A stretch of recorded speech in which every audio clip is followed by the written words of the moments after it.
ଏଇ ଚତୁର୍ଥ ଶ୍ରେଣୀ ଯେଉଁ ଗଣିତ ବହି ଗଣିତ ମେଳାର ପାଠ 5 ର ଦ୍ୱିତୀୟ ପାର୍ଟ ମାନେ ଦ୍ୱିତୀୟ ପାର୍ଟର ଭିଡ଼ିଓଟା ଦ୍ୱିତୀୟ ପାର୍ଟର ଭିଡ଼ିଓ କେତେ ପିଲାମାନେ ନା ତୁମର ପିଲାଙ୍କୁ ଗତ ବର୍ଷର ଆମେ ପଢ଼ିଥିଲେ କେତେ ପୃଷ୍ଠା ପର୍ଯ୍ୟନ୍ତ 71 ହେଲା 71 ପଢ଼ିଥିଲେ ଏବେ 72 ପୃଷ୍ଠାରୁ ଦେଖିବା କେତେ ପୃଷ୍ଠାରୁ 72 ପୃଷ୍ଠା 72 ପୃଷ୍ଠା ବାଣ୍ଟିବା ଆଉ ମାପିବା ଯେଉଁ 72 ପୃଷ୍ଠାରୁ ପଢ଼ିବା ଶେଷ ପର୍ଯ୍ୟନ୍ତ ହେଲା କ'ଣ ବିଷୟଟା ଅଛି ବାଣ୍ଟିବା ଆଉ ମାପିବା ପାଠ 5 ବାଣ୍ଟିବା ଆଉ ମାପିବା ଚତୁର୍ଥ ଶ୍ରେଣୀ ମାପିବା ଚତୁର୍ଥ ଦେଖ କାହାର ଅଛି ବିଷୟଯୁକ୍ତ ପିଲାମାନେ ଦେଖ ସ୍ୱପ୍ନର ଦଶା କାରିଗର ସ୍ୱପ୍ନର ଦଶା କାରିଗର ଦେଖ ପିଲାମାନେ କରଣ ଭିନ୍ନ ଭାବରେ ଦଶା ତିଆରି କରିଛି ଦେଖୁଛ ସେ ଗ୍ରାହକଙ୍କ ପସନ୍ଦ ଅନୁଯାୟୀ ଗୋଟିଏ ଦଶା ଉପରେ ବିଭିନ୍ନ ପ୍ରକାର ମସଲା ଦେଇ ତିଆରି କରିଛି ଗ୍ରାହକମାନେ ନିମ୍ନଲିଖିତ ମସଲା ମଧ୍ୟରୁ ନିଜ ପସନ୍ଦ ବାଛନ୍ତି ଦେଖ ତାହେଲେ ଦଶା କାରିଗର କ'ଣ ଦେଇଛି ଗୋଟେ ଆଳୁ ମସଲା ଗୋଟେ ପିଆଜ ମସଲା ଗୋଟେ ଚିଲି ପନିର ମସଲା ଗୋଟେ ମସଲା ଟମାଟୋ କରଣକୁ ଏହି ସ୍ୱତନ୍ତ୍ର ପ୍ରକାର ଦଶା ତିଆରି କରିବାର ସହାୟତା କର ଦେଖ ସେ ମସଲା ତିଆରି କରୁଛି ଦେଖ ପିଲାମାନେ ତାହେଲେ ଗୋଟେ ଦଶାକୁ ଗୋଟେ ପଟେ କ'ଣ କରିଛି ଇଏ ଗୋଟେ ପଟେ କ'ଣ କରିଛି କେତେଟା ଭାଗ କରିଛି ପିଲାମାନେ 4ଟା ଭାଗ କରି ଦେଖିପାରୁଛ ନା 4ଟା ଭାଗ ଟୋଟାଲ ତାହେଲେ ଗୋଟେ ଭାଗ କ'ଣ କରିଛି ମାନେ 1+4 ବା 1/4 କ'ଣ କରିଛି ପିଆଜ ମସଲା ଆଉ ଗୋଟେ ଭାଗ ବା 1+4 କ'ଣ କରିଛି ଆଳୁ ମସଲା ଆଉ ଗୋଟେ ଭାଗ କ'ଣ କରିଛି 1+4 ପନିର ମସଲା ଆଉ ଗୋଟେ କ'ଣ ନା ଟମାଟୋ ମସଲା ବୁଝିପାରୁଛ ନା 1/4 ହେଲା ଅଲଗା ଅଲଗା କରିଛି ଜାଣିପାରୁଛ ତାପରେ ଏଠି ଦେଖ ନିମ୍ନଲିଖିତ ଦଶା ଗୁଡ଼ିକ ବ୍ୟବହୃତ କରି ପ୍ରତ୍ୟେକ ମସଲା ପାଇଁ ଭିନ୍ନ ସଂଖ୍ୟା ଲେଖ ହେଲା ତାହେଲେ ଏଠି ଦେଖ ପିଲାମାନେ 1ରେ କ'ଣ ଦେଇଛି ନିମ୍ନଲିଖିତ ଦଶା ଗୁଡ଼ିକ ବ୍ୟବହାର କରି ପ୍ରତ୍ୟେକ ମସଲାର ଭିନ୍ନ ସଂଖ୍ୟା ଲେଖ କ'ଣ ଲେଖିବ ତୁମେ ଆଗେ ଚିନ୍ତା କର ଏଠି କ'ଣ ବିଷୟ ଦେଇଛି ତାକୁ ଦେଖ ସମାଧାନ କରିତେ ଦେଇଛି ତାହେଲେ ଏଇ 1 ମାନେ ଏଇ 1କୁ ଦର୍ଶାଇଲା ମାନେ 1ରେ କ'ଣ ଅଛି ଚିଲି ପନିର କେତେଟା ଭାଗ ଅଛି ପିଲାମାନେ ଦେଖ ଟୋଟାଲ କେତେଟା ଭାଗ ଅଛି ଦେଖ 1 2 3 4 5 6 ଟୋଟାଲ କେତେ ଭାଗ 6 ଭାଗ କେତେ ଭାଗ ଚିଲି ପନିର 1 କେତେଟା ଅଛି ଏଠି ଗୋଟେ 1 ଏଠି ଗୋଟେ 1 ଏଠି ଗୋଟେ 1 ଏଠି ଗୋଟେ 1 କେତେଟା ଚିଲି ପନିର ଅଛି 4ଟା ତାହେଲେ ଟୋଟାଲ ଚିଲି ପନିର କେତେଟା ପିଲାମାନେ 1+6 କେତେଟା 4ଟି ହେଲା ପ୍ରତ୍ୟେକ ଭଗ୍ନ ସଂଖ୍ୟାର ଲେଖ ତାହେଲେ 1+6 4ଟି ମାନେ କେତେ ପିଲାମାନେ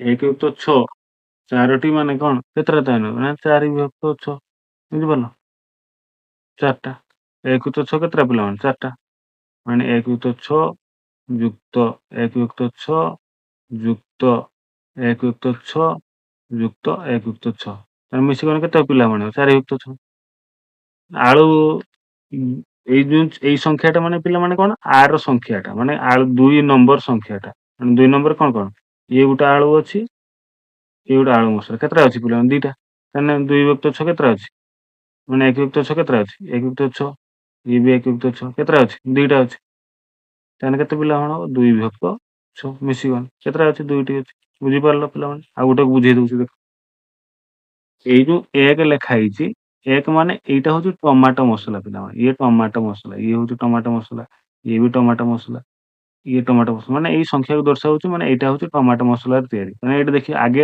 ମୋଡ୍ ଦେଖିବା ପିଲାମାନେ କେତେଟା ଭାଗ କରାହେଇଛି ଇଏ ଗୋଟେ ଭାଗ ଇଏ ଗୋଟେ ଭାଗ ଇଏ ଗୋଟେ ଭାଗ ଇଏ ଗୋଟେ ଭାଗ ଇଏ ଗୋଟେ ଭାଗ ଇଏ କେତେଟା ହେଲେ ତାହେଲେ ପିଲାମାନେ ଦେଖ 1 2 3 4 5 6 6ଟା ଭାଗ କରାହେଇଛି ଟୋଟାଲ କେତେଟା ଭାଗ କରାହେଇଛି ନା 6ଟା ଭାଗ କରାହେଇଛି ପିଲାମାନେ ଟୋଟାଲ 6ଟା ଭାଗରେ କେତେ ଭାଗ ଟମାଟୋ ମସଲା ଅଛି ନା ଇଏ ଗୋଟେ ଭାଗ ଇଏ ଗୋଟେ ଭାଗ କେତେଟା ପିଲାମାନେ 2ଟା ଭାଗ ମାନେ 1+6 କେତେଟା 2ଟା 1+6 ଯୁକ୍ତ 1+6 ତାହେଲେ କେତେ ହବ ପିଲାମାନେ 2+6 ଏଇଟା ଆପଣ ବୁଝିବା ପାଇଁ ତୁମକୁ କହିଦେଲି 2ଟା ହଉଛି ନା ନାଇଁ ହଁ ଆଳୁ ମସଲା ପିଲାମାନେ କେତେ ଆଳୁ ମସଲାର ଚିହ୍ନ କ'ଣ ନା 2 ଦୁଇ କେତେଟା ଅଛି ପିଲାମାନେ? 1 ଇଏ ଗୋଟେ ଆଳୁ ମସଲା, ଇଏ ଗୋଟେ ଆଳୁ ମସଲା, ତାହେଲେ 2ଟା। ତାହେଲେ 1 ଯୁକ୍ତ 6 ଗୋଟେ ହେଲା, ପୁଣି 1 ଯୁକ୍ତ 6 ଗୋଟେ ହେଲା। କେତେଟା ହେଲା ବା? 2ଟା। ତାହେଲେ 2 ଯୁକ୍ତ 6 ହେଇଗଲା। ପୁଣି ଦେଖିଦିଅ ପିଲାମାନେ, ପିଆଜ ମସଲା 3, ଆର ଚିହ୍ନ ମାନେ କେତେ? 3। ଇଏ ଗୋଟେ ପିଆଜ ମସଲା, ଇଏ ଗୋଟେ ପିଆଜ ମସଲା। କେତେଟା ଅଛି ପିଲାମାନେ? 2ଟା। ତାହେଲେ ଇଏ ଗୋଟେ 1 ଯୁକ୍ତ 6 ଆଉ ଗୋଟେ 1 ଯୁକ୍ତ 6 କେତେଟା ଅଛି? 2ଟା। ତାହେଲେ ଇଏ ବି ହେଇଗଲା 2 ଯୁକ୍ତ 6। ବୁଝିପାରିଲ? ତାହେଲେ ସବୁକେ ସମାନ ସମାନ ଭାଗ ଭାଗ ହେଇଛି। ବୁଝିପାରିଲ ଏବେ? ଗୋଟେ ଡାଇରେକ୍ଟ ଦେଖିବା ଏଠି। ଏ ଦେଖ ପିଲା, ପିଆଜ ମସଲା କେତେଟା ଅଛି? ଟୋଟାଲ କେତେଟା ଭାଗ ହେଇଛି ଦେଖିବା ଆମେ। 1 2 3 4 5 6 7 8। ଟୋଟାଲ କେତେଟା ଭାଗ ହେଇଛି ପିଲାମାନେ? 8ଟି। ପିଆଜ ମସଲାର ଚିହ୍ନ କଣ ପିଲାମାନେ? 1। କେତେଟା ଅଛି ଦେଖିବା? 1 2 3 4ଟା ଅଛି। ପିଆଜ ମସଲା ଚିହ୍ନ 4ଟା ଅଛି ମାନେ କେତେ କଣ? 4 ବିଭକ୍ତ 8। ବୁଝିପାରିଲ ନା? ଟମାଟୋ ସେମିତି, ଟମାଟୋର ଚିହ୍ନ କେତେ? 2। କେତେଟା ଅଛି ଦେଖିବା? 1 2 3 4। ଇଏ ମଧ୍ୟ 4ଟି ଅଛି। 4 ଯୁକ୍ତ 8। ବୁଝିପାରିଲ ନା? ହଁ। ସେମିତି ଟମାଟୋ ମସଲା ଚିହ୍ନ ପିଲାମାନେ କଣ ଦିଆହେଇଛି? 1। 1 କେତେଟା ଅଛି ପିଲାମାନେ? ଗୋଟେ ଅଛି। ଗୋଟେ ଅଛି ମାନେ ଟୋଟାଲ କେତେଟା ଭାଗ ହେଇଛି ଆଗେ ଦେଖିବା। 1 2 3 4 5 6 6ଟା ଭାଗ ହେଇଛି। 6ଟା ଭାଗରୁ ଟମାଟୋ ମସଲା କେତେଟା? 1 କେତେଟା ଅଛି? ଗୋଟେ। ତାହେଲେ 1 ଯୁକ୍ତ 6 ଗୋଟେ ଅଛି ଏଠି। ଏଠି 2। ଆଳୁ ମସଲାର ଚିହ୍ନ କଣ? ସଂଖ୍ୟା କଣ? ନା 2। କେତେଟା ଅଛି? 1 2 1 ଯୁକ୍ତ 6 ତାହେଲେ କେତେଟା ଅଛି? 2ଟା ଅଛି। ତାହେଲେ କେତେ ହବ ପିଲାମାନେ? 2ଟା। 2 ବିଭକ୍ତ 6।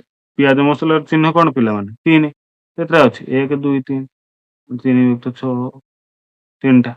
1 ଯୁକ୍ତ 6 1 ଯୁକ୍ତ 6 1 ଯୁକ୍ତ 6 3ଟି। ବୁଝିପାରିଲ ନା? ହଁ, ଭେରି ଗୁଡ୍। ତାପରେ ଦେଖ ଏଇଠି କହିଛି, ଏବେ ତୁମ ଚାହିଦା ଅନୁଯାୟୀ ଭିନ୍ନ ଭିନ୍ନ ଦୋସା ତିଆରି କର। 2 ବିଭକ୍ତ 3 ଅଂଶକୁ ପିଆଜ ମସଲା ଆଉ 1 ଯୁକ୍ତ 3 ଅଂଶକୁ ଆଳୁ ମସଲା। ଏଠି ଗୋଟେ ଦୋସା ଆମେ ତିଆରି କରିବା। ଦେଖ, ପ୍ରଶ୍ନକୁ ଆଗେ ବୁଝ। ହର ଏଠି 3 ଅଛି, ଏଠି 3 ଅଛି। ମାନେ ଟୋଟାଲ କେତେଟା ଭାଗ ହବ ପିଲାମାନେ? 3ଟା ଭାଗ ହବ। ବୁଝିପାରିଲ? 2 ବିଭକ୍ତ 3। 2 ବିଭକ୍ତ 3 ମାନେ 2 ବିଭକ୍ତ 3 କୁ ପିଆଜ ମସଲା, 1 ଯୁକ୍ତ 3 କୁ ଆଳୁ ମସଲା। ମାନେ ଇଏ ବି 1 ଯୁକ୍ତ 3, ଇଏ ବି 1 ଯୁକ୍ତ 3, ଇଏ ବି 1 ଯୁକ୍ତ 3। ଟୋଟାଲ 3ଟା ଘର ହେଲା। 2 ବିଭକ୍ତ 3 ମାନେ କଣ? 2ଟା ଘର ହେଲେ 2 ଯୁକ୍ତ 3। ମାନେ ଏଠି ବି ପିଆଜ ମସଲା, ଏଠି ବି ପିଆଜ ମସଲା। ହେଲା? ତାହେଲେ 1 ଯୁକ୍ତ 3 ଏଇଠି ଗୋଟେ ଭାଗ ହଉଛି 1 ଯୁକ୍ତ 3 ଆଳୁ ମସଲା। ବୁଝିପାରିଲ? ଏମିତି ଭାବରେ ତିଆରି ହେବ। ଏଠି କେତେ ଅଛି ପିଲାମାନେ ଦେଖ?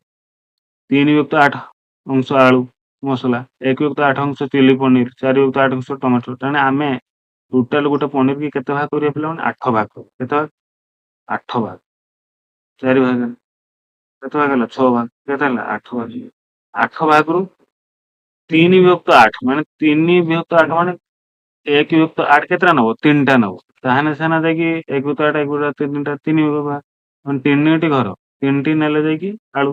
ତାହେଲେ ଇଏ ହେଇଗଲା ଆଳୁ, ଆଳୁ ଚିହ୍ନ ଏଟା ଆଳୁ, ଇଏ ଆଳୁ, ଇଏ ଆଳୁ, 3ଟା ହେଇଗଲା। ତାପରେ କଣ? 1 ଯୁକ୍ତ 8 ଅଂଶ ଗୋଟେ ମାନେ ଗୋଟେ ଅଂଶ କଣ? ପନିର। ଇଏ ହଉଛି ପନିର, ପନିର ହେଲା। ପୁଣି 4ଟା ଆଉ ଯୋଉ କେତେଟା ରହିଲା? 1 2 3 4। ଏଇ 4ଟା ହଉଛି କଣ? ଟମାଟୋ ମସଲା। କଣ ମସଲା? ଟମାଟୋ ମସଲା। ଏଇ 4ଟା ହଉଛି ଟମାଟୋ। ବୁଝିପାରିଲ? ଏମିତି ଭାବରେ ତାକୁ ଚିତ୍ର କରିବ, ମାତ୍ର ମୁଁ ତମକୁ ଏଠି ବୁଝିବା ପାଇଁ କରିଦେବି। ହେଲା? ତାପରେ ଦେଖ ଏଇଠି ପିଲାମାନେ କଣ କହିଛି? ଆସ ଖୋଜିବା। ମୀନା ପାଖରେ 8ଟି ଦୀପ ଅଛି। ମୀନା ପାଖରେ କେତେଟା ଦୀପ ଅଛି ପିଲାମାନେ? 8ଟା ଦୀପ ଅଛି। ତା ଦୀପ ସଂଖ୍ୟାରେ 1 ଯୁକ୍ତ 4 ଅଂଶକୁ ଲାଲ ରଙ୍ଗ କରିବ। 1 ଯୁକ୍ତ 4 ଅଂଶକୁ ଲାଲ ରଙ୍ଗ କରିବ।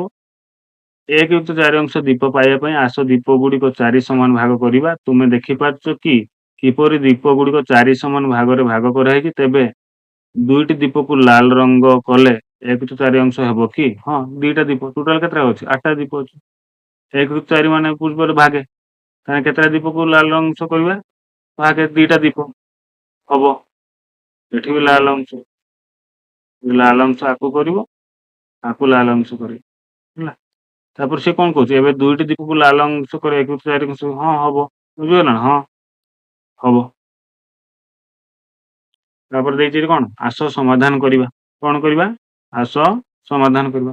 ନିମ୍ନଲିଖିତ ପରିସ୍ଥିତି ଗୁଡିକ ପାଇଁ ଭିନ୍ନ ସଂଖ୍ୟା ଖୋଜିବାକୁ ଚେଷ୍ଟା କର। ଚିତ୍ରର ଉପଯୁକ୍ତ ଅଂଶକୁ ଗୋଲ ବୁଲାଅ। ଚିତ୍ରର ଉପଯୁକ୍ତ ଅଂଶକୁ ଗୋଲ ବୁଲେଇତେ କହିଛି।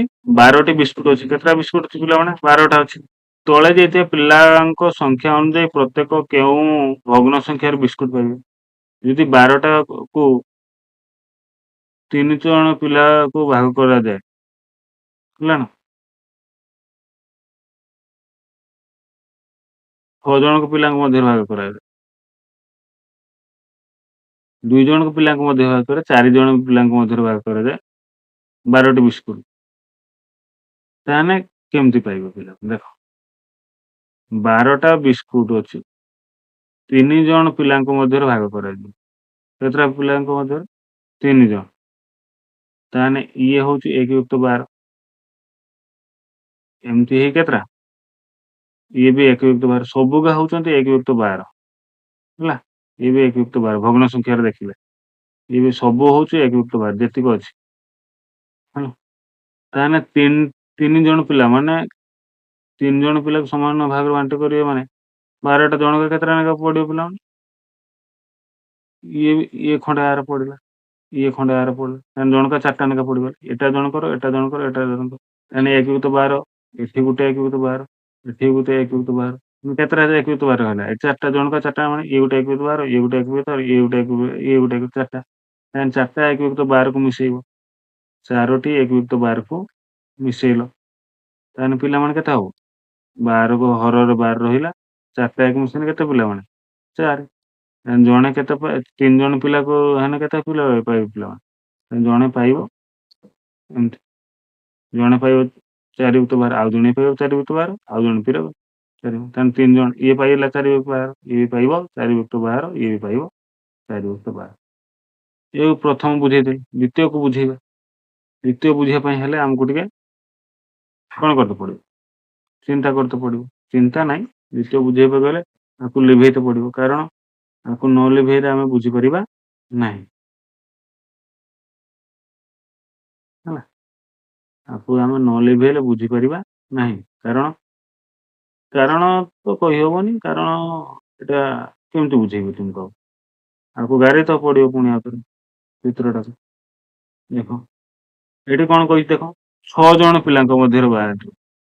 ତାହେଲେ 1 ଯୁକ୍ତ 12 ତ ବୁଝିଲ 1 ଯୁକ୍ତ 12 ସବୁକା 1 ଯୁକ୍ତ 6 ଜଣ ପିଲାଙ୍କ ମଧ୍ୟରେ ବାଣ୍ଟିବ ମାନେ ତାହେଲେ 6 ଜଣ ପିଲାଙ୍କ ମଧ୍ୟରେ ବାଣ୍ଟିବ ମାନେ ଇଏ 1 ଯୁକ୍ତ କେତେଟା ନବ ପିଲାମାନେ? 1 2 3 4 5 6 7 8 9 10 11 12 ତାହେଲେ ଜଣେ କେତେଟା ପାଇବ ପିଲାମାନେ? 2ଟା ଲେଖା ପାଇବେ। ସମାନ ପାଇବେ। ଯେମିତି ଇଏ ଭାଗେ, ଇଏ ଭାଗେ, ଇଏ ଭାଗେ, ଇଏ ଭାଗେ। ତାହେଲେ 6 ଜଣ ହେଇଗଲା ନା ନାଇଁ ପିଲାମାନେ? ଏଠି ଜଣେ, ଏଠି ଜଣେ, ଏଠି ଜଣେ, ଏଠି ଜଣେ, ଏଠି ଜଣେ, ଏଠି ଜଣେ। ତାହେଲେ ଜଣେ ସେ କହିଛି ପ୍ରତ୍ୟେକ ମାନେ ଜଣକର ବାହାର କରତେ ଯାଇଛି। ତାହେଲେ ଇଏ ଗୋଟେ 1 ଯୁକ୍ତ 12 ଇଏ ଗୋଟେ 1 ଯୁକ୍ତ 12 କେତେଟା? ଜଣେ 2ଟା ପାଇଲା ମାନେ 2ଟା 1 ଯୁକ୍ତ 12କୁ ମିଶେଇଲେ କେତେ ହବ ପିଲାମାନେ? 2ଟା 1 ଯୁକ୍ତ 12କୁ ମିଶେଇଲେ କେତେ ହବ? ତାହେଲେ 2 ଯୁକ୍ତ 12। ଜଣେ ପାଇବ କେତେ? 2 ଯୁକ୍ତ 12। 2 ଜଣ ପିଲା ପୁରା ଟୋଟାଲଟା ଅଛି ପିଲାମାନେ। ପୁରା ଟୋଟାଲଟାକୁ ଯଦି ଆମେ 2 ଜଣଙ୍କ ହିସାବରେ ଭାଗ କରିବା ପୁରା ଟୋଟାଲଟା ଅଛି। ଏଇ କେତେଟା ଅଛି? 12ଟା ଅଛି। 2 ଜଣ। 2 ଜଣ ମାନେ ଜଣେ କେତେ ପାଇବ ପିଲାମାନେ ଦେଖ। 2 ଜଣ। ଇଏ ଅଧା ଗୋଟେ, ଇଏ ଅଧା ଗୋଟେ। ତାହେଲେ ଏଠି କେତେଟା? ଇଏ 1 ଯୁକ୍ତ 12 ଇଏ 1 ଯୁକ୍ତ 12 ଇଏ 1 ଯୁକ୍ତ 12 ହେଲା। ଇଏ ପୁଣି 1 ଯୁକ୍ତ 12 ତାହେଲେ ଇଏ 1 ଯୁକ୍ତ 12 ପୁଣି ଇଏ 1 ଯୁକ୍ତ ମାନେ 6ଟା 1 ଯୁକ୍ତ 12 ହଉଛି। 6ଟା 1 ଯୁକ୍ତ 12 ମିଶିଲେ କେତେ ହବ? 6 ଯୁକ୍ତ 12। ଠିକ୍ ସେମିତିକା 4 ଜଣଙ୍କ ଭିତରେ ଭାଗ କରିବେ ଆକୁ ଯଦି 12ଟାକୁ କେତେ ଜଣଙ୍କ ଭିତରେ ଭାଗ କରିବେ? 4 ଜଣ ପିଲା। 4 ଜଣ ମାନେ ଜଣ କେତେଟା ଲେଖା ପଡ଼ିବ ଦେଖ ପିଲାମାନେ? 4 ଜଣ। ସମାନ ହଉଥିବା ଦରକାର। ଜଣକା ତାହେଲେ କେତେଟା ପଡ଼ିବ ପିଲାମାନେ? 3ଟା ଲେଖା ପଡ଼ିବ। କେତେଟା ଲେଖା ପଡ଼ିବ? 3ଟା ଲେଖା। ଇଏ ଜଣେ ଗୋଟେ ପାଇଲା ଏଇଟା ହେଲା। ଇଏ ଗୋଟେ ପାଇଲା ଏଇଟା ହେଲା। ଇଏ ଗୋଟେ ପାଇଲା ଏଇଟା ପୁଣି ଇଏ ପାଇଲା ଏଇଟା ହେଲା ନା ନାଇଁ? 3 ଜଣ। ତାହେଲେ ଜଣେ କେତେଟା ପାଇଲା? ଇଏ ଗୋଟେ 1 ଯୁକ୍ତ 12 ଗୋଟେ, ଇଏ ଗୋଟେ 1 ଯୁକ୍ତ 12 ଗୋଟେ, ଇଏ ଗୋଟେ ଜଣେ ତାହେଲେ 3ଟା। ତାହେଲେ 3ଟା 1 ଯୁକ୍ତ 12 ମାନେ କେତେ ପିଲାମାନେ? 3 ଯୁକ୍ତ 12 ବୁଝିପାରିଲ? ହଁ ବୁଝିପାରୁଛ ମୁଁ ଆଶା କରୁଛି। ତାପରେ ଦେଇଛି ଏଇଟା ଦେଖ କଣ କହିଛି? ସିମରନ୍ ତା ବିଦ୍ୟାଳୟର ସାଙ୍ଗମାନଙ୍କୁ ନିଜ ଜନ୍ମଦିନ ଉତ୍ସବ ପାଇଁ ଡାକିଛି। ସେମାନଙ୍କ ମଧ୍ୟରେ 1 ଯୁକ୍ତ 3 ସାଙ୍ଗକୁ ସିମରନ୍ ଗୋଟିଏ ଲେଖାଏଁ ହେୟାର ବ୍ୟାଣ୍ଡ ଅନ୍ୟ ଟୋପି ଉପହାର ଦେଇଛି। 1 ଯୁକ୍ତ 3 ସାଙ୍ଗକୁ ହେୟାର ବ୍ୟାଣ୍ଡ ପିନ୍ଧାଅ। ହେୟାର ବ୍ୟାଣ୍ଡ ପିନ୍ଧା ଏଇଟା ହେୟାର ବ୍ୟାଣ୍ଡ। ସିଏ କଣ କହିଛି ସିମରନ୍ ତା ବିଦ୍ୟାଳୟ ସାଙ୍ଗମାନଙ୍କୁ ନିଜ ଜନ୍ମଦିନକୁ ଉତ୍ସବକୁ ଡାକିଛି। ତା ଜନ୍ମଦିନ ସିମରନର। ସିଏ କହିଛି କଣ ସେମାନଙ୍କ ମଧ୍ୟରୁ 1-3 ସାଙ୍ଗକୁ ସିମରନ୍ ଗୋଟିଏ ଲେଖାଏଁ ହେୟାର ବ୍ୟାଣ୍ଡ ଦେଇଛି, ଅନ୍ୟମାନଙ୍କୁ ଟୋପି ଉପହାର ଦେଇଛି। 1-3 ସାଙ୍ଗ ହେୟାର ବ୍ୟାଣ୍ଡ। ତାହେଲେ ଏଇଠି 1-3 ମାନେ କେମିତି ଦର୍ଶାଇବା ପିଲାମାନେ? ଟୋଟାଲ କେତେଟା ଅଛି? 9ଟା। 9ଟାକୁ କେତେ ଭାଗ କରିବା ପିଲାମାନେ? 3 ଭାଗ କରିବ। ଇଏ ଭାଗେ, ଇଏ ଭାଗେ, ଇଏ ଭାଗ, 3 ଭାଗ। ତାହେଲେ ଗୋଟେ ଇଏ 1-3 ଗୋଟେ ଭାଗ, ଇଏ 1-3 ଗୋଟେ ଭାଗ, ଇଏ 1-3 ଗୋଟେ ଭାଗ। ସେ କଣ କହିଛି ଗୋଟିଏ 1-3 ଭାଗକୁ କଣ କରିଛ? ହେୟାର ବ୍ୟାଣ୍ଡ ପିନ୍ଧେଇଛ। ହେୟାର ବ୍ୟାଣ୍ଡ ପିନ୍ଧେଇଲେ ପିଲାମାନେ ଏମିତି ହେୟାର ବ୍ୟାଣ୍ଡ। ଇଏ ଗୋଟେ ଭାଗେ ହେଲେ, ଇଏ ଗୋଟେ ହେୟାର ବ୍ୟାଣ୍ଡ ପିନ୍ଧେଇଲା, ଇଏ ଗୋଟେ ଭାଗେ, ଇଏ ଗୋଟେ ହେୟାର ବ୍ୟାଣ୍ଡ ପିନ୍ଧିଲା। ତେଣୁ ଗୋଟେ ଭାଗ 1-3 କୁ ହେୟାର ବ୍ୟାଣ୍ଡ ପିନ୍ଧେଇ ଦେବେ। ଆମେ ପିନ୍ଧେଇଦେଲେ। ଦେଖିପାରୁଛୁ? ହଁ। ତାପରେ ଏଠି ଦେଖ ପିଲାମାନେ, ଦିଆଯାଇଥିବା କୁଣ୍ଡ ସଂଖ୍ୟାରୁ 1-5 ଅଂଶର ଫୁଲର ଚିତ୍ର ଅଙ୍କନ କର। 1-5 ଅଂଶ। ଇଏ ଗୋଟେ କେତେଟା ଅଛି ପିଲାମାନେ? 1-5 ଅଂଶକୁ କଣ କହିଛି? ଦିଆଯାଇଥିବା କୁଣ୍ଡ ସଂଖ୍ୟାରେ 1-5 ଅଂଶ। ମାନେ 1, 2, 3, 4, 5 କେତେଟା ଅଛି? 5ଟା ଅଛି। ମାନେ ଇଏ ଗୋଟେ ହଉଛି 1-5।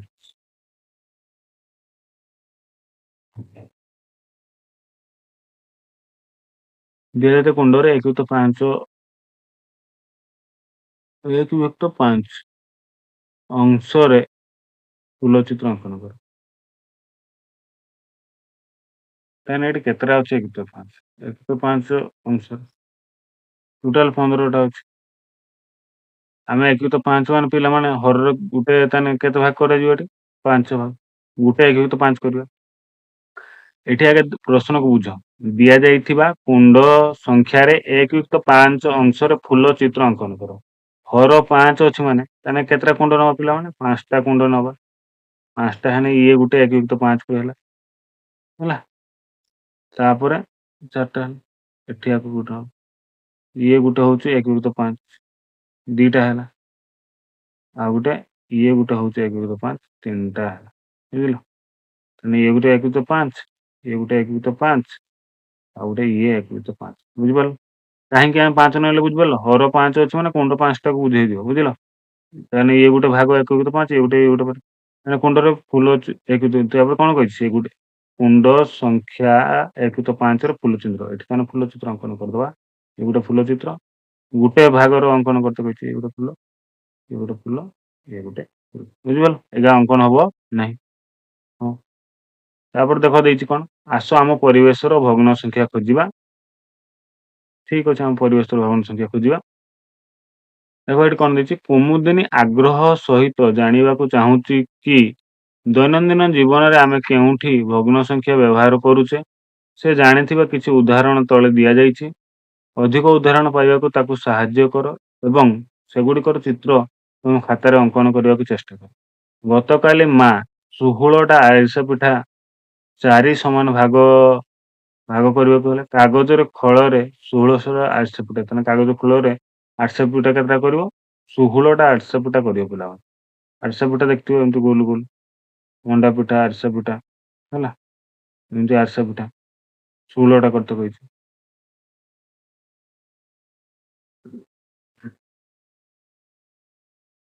ହେଲା। ଅଙ୍କନ କର। ଏହାର 1/4 କୁ ଦର୍ଶାଅ। ପ୍ରତ୍ୟେକ ଭାଗରେ କେତେଟା ଆସିବ? 1/4 ମାନେ ହର କେତେଟା ରହିବ ପିଲାମାନେ? 1/4 ମାନେ ହର କେତେଟା ରହିବ? 4ଟା। ଇଏ ଗୋଟେ 1/4, ଇଏ ଗୋଟେ 1/4। କାହିଁକି 4 ନେଲା ବୁଝିପାରିଲ ପିଲାମାନେ? ନହେଲେ 4ଟା ହିଁ ନବ। କାହିଁକି 4 ନେଲା? ଯେହେତୁ ଏଠି କହିଛି 1/4। ମାନେ ହରର ସବୁବେଳେ 4 ରହିବ। ଯାହା ଦେଇଛି ଯଦି 1/5 ଥାନ୍ତା ତାହେଲେ ହର କେତେ ହେଇଥାନ୍ତା? 5ଟା ନେଇଥାନ୍ତେ। 1/3 ହେଇଥିଲେ ହର କେତେ ନେଇଥାନ୍ତେ? 3ଟା ନେଇଥାନ୍ତେ। 1/4 ମାନେ 1/4 କେତେଟା ହେଲା? 4ଟା ହେଲା। ତାହେଲେ ଆମେ ଗୋଟେ ଭାଗକୁ ନେଇତେ କହିଛି ସେ। ଗୋଟେ ଭାଗ ପ୍ରତ୍ୟେକ କେତେଟା ଲେଖା ପାଇବେ ପିଲା? କେତେଟା ପାଇବେ? ଆରିସା ପିଠା ପାଇବେ? 4ଟା। 1/4 ଇଏ ଗୋଟେ 1/4, ଇଏ ଗୋଟେ 1/4, ଆଉ ଗୋଟେ ଇଏ ଗୋଟେ 1/4, ଇଏ ଗୋଟେ 1/4। 4ଟା 1/4 ହେଲା। ସେ କହିଛି କଣ? ଯେକୌଣସି ଏହାର ଏକ ଏହାର 1/4କୁ ଦର୍ଶାଅ। ପ୍ରତ୍ୟେକ ଭାଗଟି ଆରିସା ପିଠା କର। ଆମେ ଗୋଟେକୁ ନବା, ଏଇଟାକୁ ନବା। କେତେଟା ପାଇବେ ପିଲାମାନେ? 4ଟା। ତାପରେ ଏଇଠି କଣ ଦେଇଛି? ରୋହିନ୍ ତା ଖାତା ସଜେଇବା ପାଇଁ ରିବନ ଫିତା ନେଇଛି। ମୋହନ ରିବନ ଫିତା ଲମ୍ବ ରୋହନ ରିବନ ଫିତା ଲମ୍ବର 1/4 ହେଲା। ତେବେ ରୋହନର ରିବନ ଫିତା ଲମ୍ବ ଚିତ୍ର ଦର୍ଶାଅ। ଦେଖ, ରୋହନ ତା ଖାତା ସଜେଇବା ପାଇଁ ଏକ ରିବନ ଫିତା ନେଇଛି। ଏଇଟା ରିବନ ଫିତା ଗୋଟେ ଆମେ ନେଲେ। ମୋହନ ରିବନ ଫିତାର ଲମ୍ବ, ରୋହନ ରିବନ ଫିତାର ଲମ୍ବର 1/4 ହେଲା। ମୋହନର ରିବନ ଫିତାର ଲମ୍ବ ରୋହନର ରିବନ ଫିତାର ଲମ୍ବରୁ 1/4। ତେବେ ରୋହନ ଆଉ ରିବନ ଫିତା ଲମ୍ବ କେତେ ହବ? ତାହେଲେ ଦେଖ, ରୋହନ ତା ଖାତା ସଜେଇବା ପାଇଁ ଗୋଟେ ରିବନ ଫିତା ନେଲା। ପିଲାମାନେ ଦେଖୁଥିବ, ଏଇଟା ଗୋଟେ ରିବନ ଫିତା ନେଲା। ମୋହନ ରିବନ ଫିତାର ଲମ୍ବ, ତାହେଲେ ଏଇଟା କେତେ ପିଲାମାନେ? 1, 2, 3, 4ଟା କାହିଁକି ନେଲେ ବୁଝିପାରିଲେ ପିଲାମାନେ? 1/4 କହିଲା ମାନେ 4ଟା, 4 ରହିବ, 1/4 ହେଲା।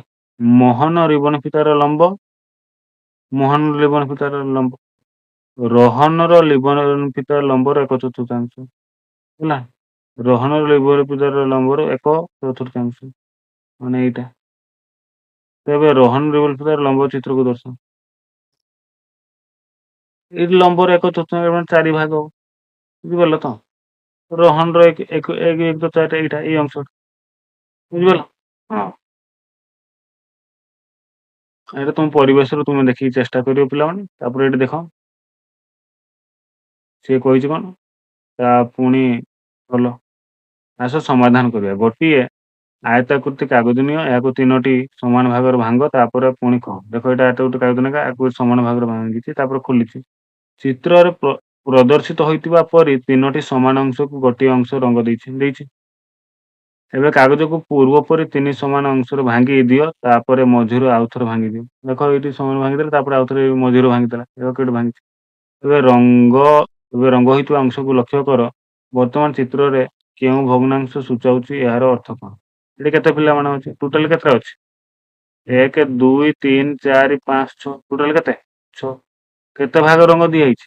2 ଭାଗ। ବୁଝିପାରୁଛ ନା? 1 1/6, ଇଏ ଗୋଟେ 1/6, ଇଏ ଗୋଟେ 1/6, ଇଏ ଗୋଟେ, ତାହେଲେ କେତେଟା ରଙ୍ଗ? 2ଟା। 1/6, ଗୋଟେ ଇଏ ବି 1/6, ତାହେଲେ ଏ 2ରେ କେତେଟା ରଙ୍ଗ ଦିଆହେଇଛି? 2ଟା, 2/6। ତାର ତ କଣ ମାନେ 6 ଭାଗରୁ 2 ଭାଗ ରଙ୍ଗ ଦିଆହେଇଛି। ବୁଝିପାରିଲ ପିଲାମାନେ? ହଁ।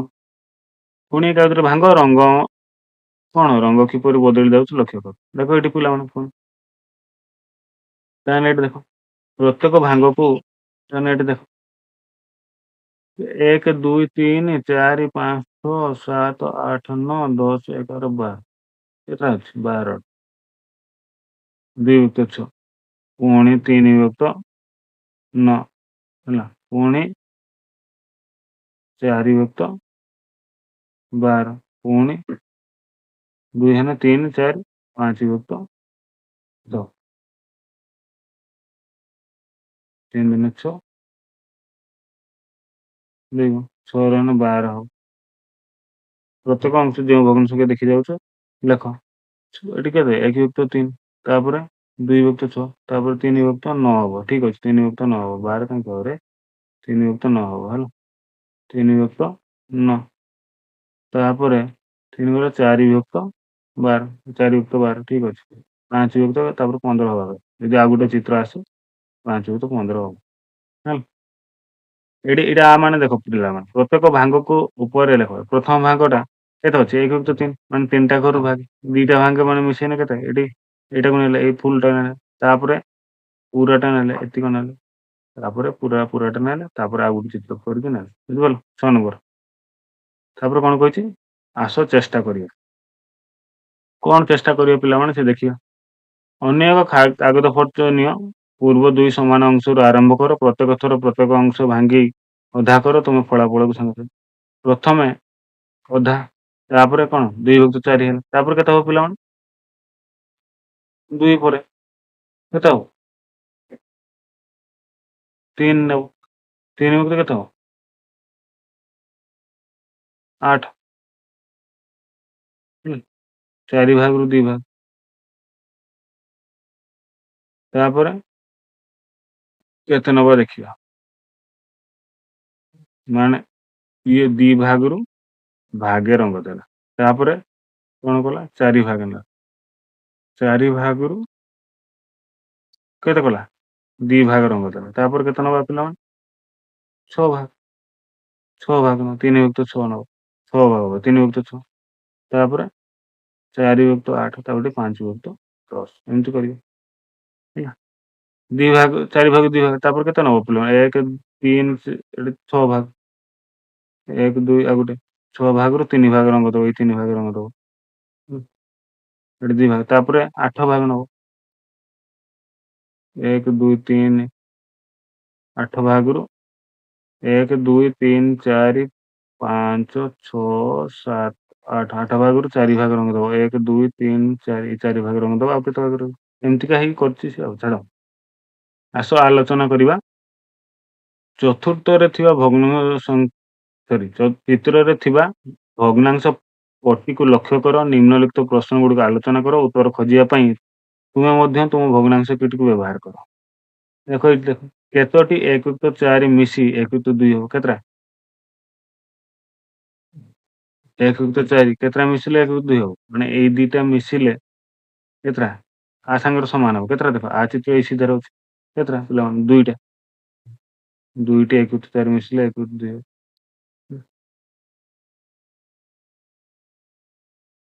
କେତେଟା ଦୁଇଟା ମିଶିଲେ କେମିତି ଦେଖ 1 ଯୁକ୍ତ 4 ଯୁକ୍ତ 1 ଯୁକ୍ତ 4 ପିଲା ମିଶେଇ ଦବା ପୁରା 1 ଯୁକ୍ତ 4 1 ଯୁକ୍ତ 4 କେତେ ହବ 2 ଯୁକ୍ତ 4 2 ଯୁକ୍ତ 4 2 କେ ପଣିକା ଯଦି ଶିଖିଥିବ 2 କେ 2 2 ଦୁନେ 4 ତାହେଲେ କେତେଟା ହେଲା ଦୁଇଟା ମିଶିଲେ ଦେଖିବ ସମାନ ଅଛନ୍ତି ଦେଖ 2 ଯୁକ୍ତ 3 1 ଯୁକ୍ତ 2 ଅପେକ୍ଷା କ୍ଷୁଦ୍ରତର ନା ବୃହତ୍ତର ମୁଁ ବାରମ୍ବାର କହିଛି ପିଲାମାନେ କଣ ଏ ଅଧା ଆଉ 3 2 ଯୁକ୍ତ 3 ଇଏ ଗୋଟେ ଅଧା ଆଉ 2 ଯୁକ୍ତ 3 ମାନେ ଇଏ ଗୋଟେ 2 ଯୁକ୍ତ 3 ଇଏ ଗୋଟେ 2 ଯୁକ୍ତ 3 ଇଏ ଦିଟା 2 ଯୁକ୍ତ 3 ଇଏ ଗୋଟେ ଅଧା ତାହେଲେ କେଟା ବଡ ଏ 1 ଯୁକ୍ତ 2 ଯୁକ୍ତ 3 କମା 1 ଯୁକ୍ତ 2 ଅପେକ୍ଷା ବୃହତ୍ତର ନା ବୃହତ୍ତର ହଁ ବୃହତ୍ତର ଅଧା ଅପେକ୍ଷା ବୃହତ୍ତର ଏଇଟା ହବ 2 ଯୁକ୍ତ 3 ଟା ବୃହତ୍ତର ହବ ହେଲା ବୃହତ୍ତର 1 ଯୁକ୍ତ 10 ର 10ଟି ଖଣ୍ଡରେ ଏକ ପୂର୍ଣ୍ଣ ସମୁଦାୟ ହୁଏ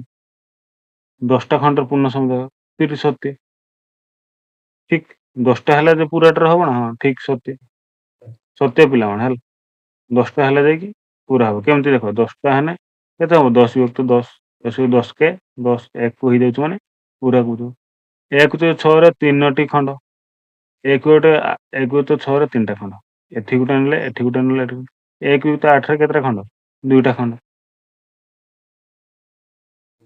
ସେ ତ ସମାନ କି ଆରେ ଇଏ 3ଟା ଇଏ 2ଟା ସମାନ ନୁହେଁ ସମାନ ନୁହେଁ ମିଥ୍ୟା ସତ୍ୟ କି ନା ମିଥ୍ୟା ମିଥ୍ୟା ସତ୍ୟ ନୁହେଁ 1 ଯୁକ୍ତ 8 ରେ କେତୋଟି ଖଣ୍ଡ ହେଲେ 1 ଯୁକ୍ତ 4 ସହିତ ମିଶିବ 1 ଯୁକ୍ତ 4 ସହିତ ମିଶିବ କେତେଟା ଖଣ୍ଡ ହେଲେ 2ଟା ଇଏ ଆ ସହିତ ମିଶିବା ପାଇଁ ଦେଖ କେତେଟା ଖଣ୍ଡ ଦରକାର 2ଟା କେମିତି ଜାଣିବ 1 ଯୁକ୍ତ 8 ରେ କେତେଟା ଖଣ୍ଡ ହେଲେ ଯାଇକି କେତେଟା 1 ଯୁକ୍ତ 8 ଯୁକ୍ତ 1 ଯୁକ୍ତ 8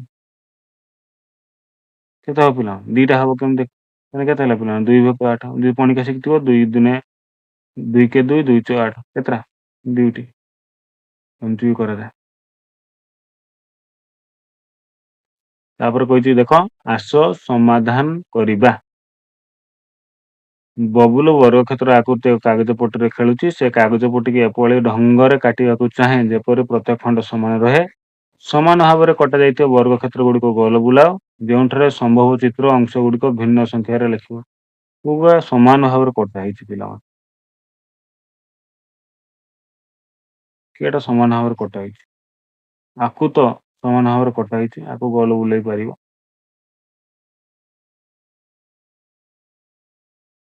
ଆକୁ ବି ମଧ୍ୟ ଗୋଲ ବୁଲେଇ ପାରିବ ଏଟା ହବ ନାହିଁ ଆକୁ ମଧ୍ୟ ତମେ ଗୋଲ ବୁଲେଇ ପାରିବ ହେଲା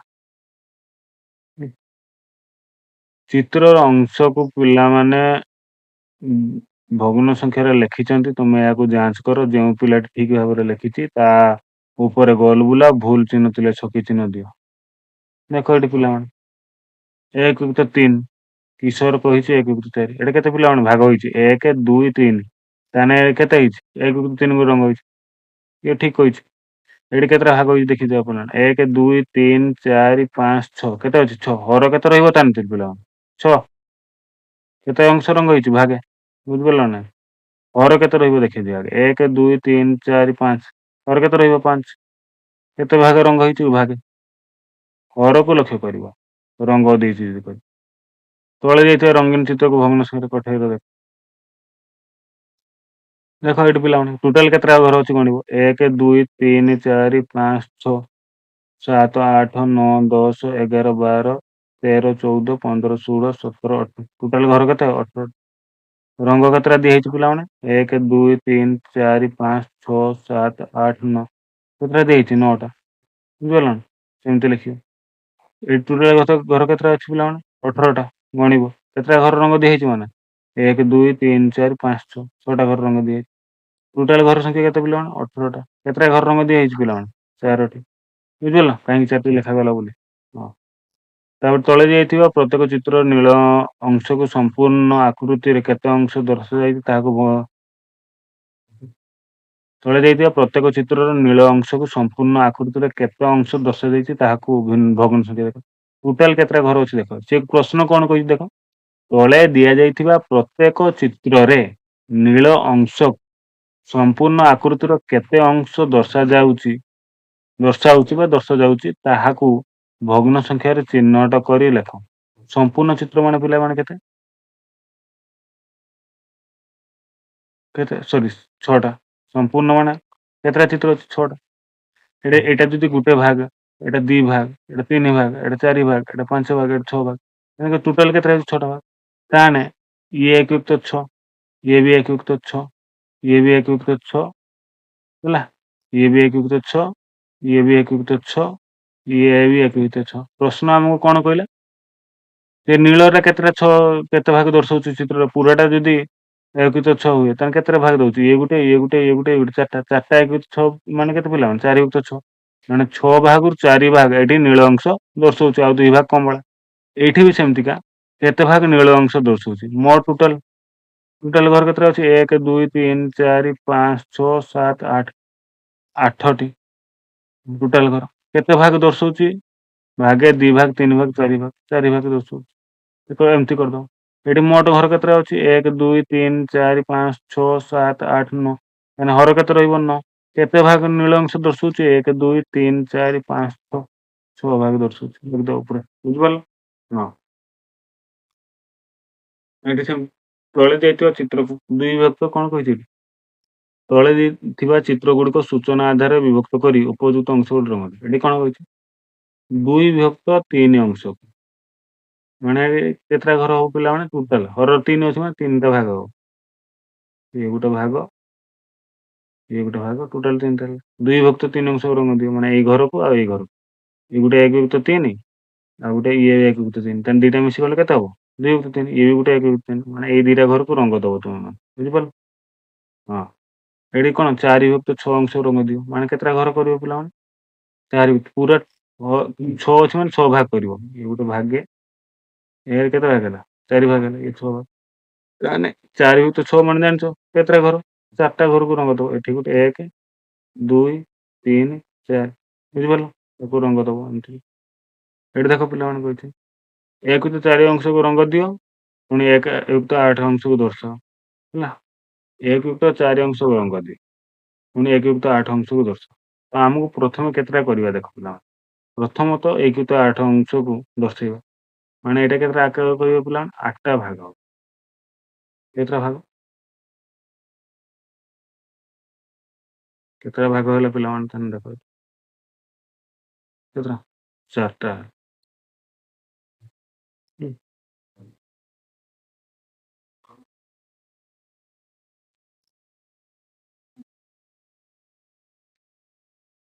ଇଏ ଗୋଟେ 1 ଯୁକ୍ତ 4, ଇଏ ବି ଗୋଟେ 1 ଯୁକ୍ତ 4, ଇଏ ଗୋଟେ 1 ଯୁକ୍ତ 4, ପୁଣି ଇଏ ଗୋଟେ 1 ଯୁକ୍ତ 4। ପ୍ରଥମେ ଦେଖିଦେଲେ ଆମେ 1 ଯୁକ୍ତ 4 ଅଂଶ କରିଦେଲେ, ତାକୁ ରଙ୍ଗ ଦବା, ତାକୁ ତାହେଲେ ଯେକୌଣସି ଗୋଟିଏ ରଙ୍ଗ ଦବ, ହେଲା।